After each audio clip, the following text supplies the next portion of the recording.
फिर निवेदन करूंगा, दुनिया में ऐसा कोई समस्या नहीं जिस समस्या का कोई निदान नहीं।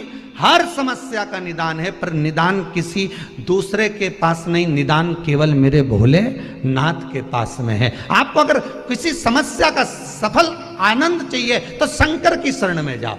आपको सीहोर आने की भी जरूरत नहीं है, आपको हमसे मिलने की जरूरत नहीं है, आपको पंडित प्रदीप मिश्रा के पास नहीं आना, आपको किसी बाबा जोगी के पास नहीं जाना, आपको किसी के बेल भभूति लेने नहीं जाना, आपको तो शिव के पास जाना।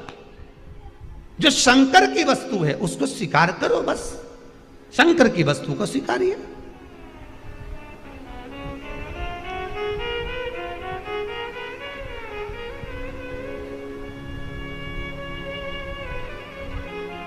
शंकर की वस्तु को स्वीकार करना चालू कर दीजिए।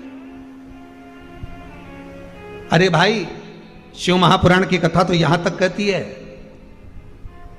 यहां तक वर्णन कर रही है, जिस व्यक्ति की नौकरी नहीं लगती, सर्विस नहीं लगती, हर जगह पर अप्लाई कर रहा है, बार बार इंटरव्यू देने जा रहा है, लगातार उसको अगर सफलता प्राप्ति नहीं हो रही है तो धतूरा ढूंढो। धतूरा कहीं बाजार में नहीं मिलेगा, किसी वृक्ष से धतूरा तोड़ लिया, कुछ मत चढ़ा, तू शंकर जी के मंदिर में जाकर तेरा नाम और गोत्र बोल और शिव जी को धतूरा चढ़ाना चालू कर दे और बाबा से विनती कर, धतूरा चढ़ाना चालू कर। अब धतूरा कोई बहुत कीमती होता है क्या? बहुत पैसे का मिलेगा क्या? कहीं पे भी मिल जाएगा। धतूरा तोड़ और चढ़ा शंकर जी को। रोज नियम बना ले कि एक धतूरा मैं शंकर जी को चढ़ाऊंगा, प्रतिदिन चढ़ाऊंगा, शिव जी से जाकर निवेदन करूंगा प्रतिदिन। शंकर जी की प्रिय वस्तु में धतूरा, बेलपत्र आदि आदि की तो है, क्या है? चढ़ा रोज एक धतूरा, फिर वही धतूरा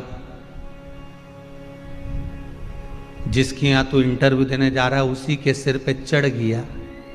जो तूने शिव जी के चढ़ाया वही धतूरा वहां चढ़ा है, तो क्यों चिंता करता? खिड़कियां खराब हो गई, खिड़की बक्सों के पास बैठना पड़ रहा है, कहीं बोल रहा महाराज इतनी खिड़कियां बेकार हो गई कि यहीं का नहीं दिख रहा है। सोफा सेट चले गया, सागौन की लकड़ी का, डॉक्टर के पास गया, साजड़ की लकड़ी का प्लाईवुड का लगवाया, ऐसा प्लाईवुड का कि रोज निकाल के फ्रिज में रखना पड़ता, कटोरी में रोज प्रतिदिन। खाओ जब बत्ती सी याद आती है, पढ़ो जब चश्मा याद आता है, और मरो तब राम याद आता है। धन्य है। खाने बैठे तब याद है, फ्रिज में से बत्ती सी निकालना, हमारा मुंडा में बत्ती सी नहीं, फिर खाने के टाइम पे चना खाया, बत्ती सी दो ही, और फिर फ्रिज में वो पढ़ने चश्मा याद आया। छोरी हरियो डिग्री है, छोरी देख हमारा चश्मा कहां पड़ा, क्या तो तेरा चश्मा लेके आ बेटा, नानी चश्मा लाने वाला, और चश्मा ले। पढ़ते समय चश्मा याद आया, खाते समय बत्ती सी याद आई, और मरते समय शंकर और राम याद आया। घर के लोग कह रहे दादाजी निपटवे वाला हो न, राम राम बोलो। दादाजी बोले कई बोलूं, हमारी बत्ती सी ले दे, फ्रिज में धर दिया। फिर कहीं की छोरी आई, उन्हें क्या दादाजी अब तुम्हारा शरीर कई काम नहीं आई, ठंडा पड़ गया हो। दादाजी बोले तेल दी नहीं भरूंगा, चिंता मत करो। फिर तीसरी आई, उन्हें कहा नीचे गोबर से लीप तो दादाजी के सुलाना पड़ेगा। दादाजी के नीचे सुलाया, थोड़ी देर बाद दादाजी बोले रे पानी पता सा लिया, वापस बैठ गया, फिर वापस।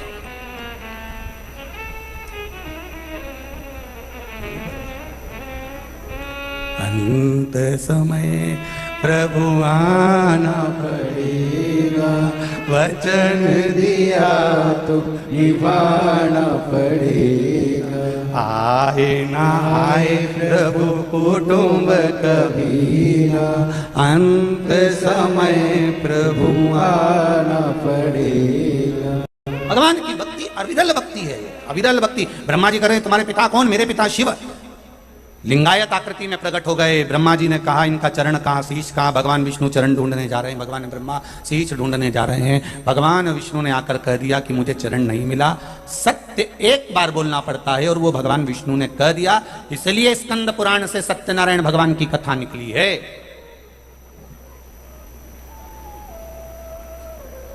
सत्यनारायण भगवान की कथा स्कंद पुराण से निकली है, क्योंकि सत्य बोले थे वो।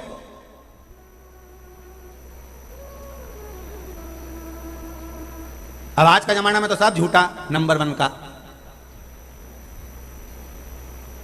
बैठे दुकान पे, व्यापारी का फोन आ गया, कहाँ हो सेठ जी? घर पे। कहाँ बैठा था? दुकान पे। झूठ झूठ, कितना संसार में झूठ। एक गुरुजी के पास एक चेला पहुंचा, गुरुजी मुझे तुम्हारा फोटो चाहिए। गुरुजी ने कहा मैं मेरा फोटो का कहीं करेगा? नहीं गुरुजी तुम्हारा फोटो दे दो, मेरे को जरूरी चाहिए। कहाँ लगाएगा? तो के दुकान में लगाऊंगा। गुरुजी खुश हो गए, मेरा चेला कितना जोरदार, मेरा फोटो दुकान में लगाएगा। फिर गुरुजी ने पूछा दुकान में क्यों लगाना चाहता है? गुरुजी व्यापारी आते हैं, बार बार कसम खाना पड़ती है, तो तुम्हारी खत्म। गुरुजी बोले आग लगा, मारी कसम। एक फोटो मत देना इसको, एक फोटो मत देना। गुरुजी ने कह दिया उस दिन से हमारी सेल्फी कोई नहीं लेगा, कोई फोटो नहीं। अब कसम खाए झूठी तो कई मतलब का जीवन, क्या मतलब? कहा भगवान विष्णु ने सत्य कह दिया। और सत्यनारायण व्रत कथा है ही है। पूरी सत्यनारायण जी की कथा पढ़ लो, पंडित जी से पढ़वा लो, उसमें 5 अध्याय मिलेगा। 5 अध्याय में जितनी बार भी पंडित जी बोलेंगे एक ही बात बोलेंगे, ब्राह्मण के मुख से सुनी, लकड़ाने ने सुनी, सत्यनारायण जी की कथा सुनी, फिर उसने सत्यनारायण जी की कथा कराई, फिर उसने सत्यनारायण जी की कथा सुनी, सत्यनारायण जी की कथा कराई। इस 5 अध्याय में सत्यनारायण की कथा थी कौन सी जो इनने कराई थी और उनने बाची थी? तो वो 5 अध्याय में सत्यनारायण जी की कथा नहीं, स्कंद पुराण में लिखा है सत्यनारायण भगवान की कथा। ब्रह्मा जी आकाश मार्ग में गए, भगवान विष्णु नीचे गए, तलातल पताल में जाकर भी भगवान शंकर के चरण नहीं मिले। तब आए, ब्रह्मा जी ने आते से पूछा क्या भगवान आपको चरण मिले? भगवान ने कहा मुझे भगवान के चरण नहीं मिले। बस ये सत्य भगवान विष्णु ने कह दिया था। उस दिन सत्यनारायण भगवान की जय जयकार हो गई। ये सत्यनारायण भगवान की कथा और जो सत्यनारायण की पोथी में इसी का वर्णन करते। तब भगवान शिव ने कहा हे नारायण तुमने सत्य बोला है। 33 कोटि देवताओं ने फूलों की वर्षा करी, कोई केले के खंभ लिया है, कोई कदली लिया है, कोई मेवा लिया है, कोई पंचामृत लिया है। भगवान विष्णु का अभिषेक करने लगे, नारायण नारायण करने लगे, सत्यनारायण करने लगे। तब भगवान विष्णु की पूजन उस दिन से प्रारंभ हो गई। सत्यनारायण भगवान की जय। तब मालूम पड़ा कि ये सत्यनारायण भगवान है, नहीं तो इतना दिन से तो मालूम ही नहीं था। अपन तो पंडित जी बोलता था कि 5 अध्याय में उनने सत्यनारायण की कथा कराई, तो अपने मालूम तो पड़े कि थी कौन सी। स्कंद पुराण में लिख दिया है सत्यनारायण भगवान। अब ब्रह्मा जी से पूछा तुम्हें क्या भगवान का सिर मिला? ब्रह्मा जी बोले हाँ। झूठ बोल गए, असत्य झूठ। शंकर भगवान को क्रोध आ गया, शिवलिंग में से आवाज आ गई ये ब्रह्मा झूठ बोल रहा है। ना मानो तो केतकी के फूल से पूछो, केतकी के फूल ने भी झूठ बोल दिया। शिव जी ने कहा केतकी सुन, मेरे ऊपर बेकार से बेकार फूल चढ़ जाएगा, कांटा भी मैं अपने सिर पर चढ़ा लूंगा, पर तेरे में कितनी भी सुगंध हो, तो कितना भी सुंदर हो केतकी के फूल, तो मुझ पर कभी नहीं चढ़ेगा। अगर भूल से केतकी का फूल शंकर को कोई चढ़ाएगा तो 1000 गौ हत्या के बराबर दोष लग जाएगा। उस दिन से केतकी का फूल शिव जी पे नहीं चढ़ा। केतकी ने कहा गौ माता से पूछ लो, गाय ने कहा ब्रह्मा जी को सिर मिल गया। शंकर भगवान ने कहा गौ माता झूठ बोलती है, तेरा शरीर पूरा पूजा जाएगा, पर तेरे मुख से तूने झूठ बोला इसलिए तू अपूज्य मानी जाएगी, तेरा मुख अपूज्य माना जाएगा। सनातन हिंदू धर्म में कन्यादान आगे से होता है, वस्त्रदान आगे से होता है, मुद्रादान आगे से होता है, अन्नदान आगे से होता है, स्वर्णदान आगे से होता है। सारी पूजन हिंदू सनातन धर्म की आगे से होती है। केवल गौ माता का दान गाय की पूंछ पकड़कर किया जाता है पीछे से, क्योंकि इसने मुख से झूठ बोला था। सारे मंदिर की परिक्रमा आगे से होती है, पर गौ माता की परिक्रमा। श्री शिवाय नमस्तुभ्यम, हर हर महादेव। ऐसे ही पंडित प्रदीप जी मिश्रा की कथाएं व उपाय जानने के लिए हमारे चैनल को सब्सक्राइब करें और बेल आइकन को प्रेस करें। श्री शिवाय नमस्तुभ्यम, हर हर महादेव।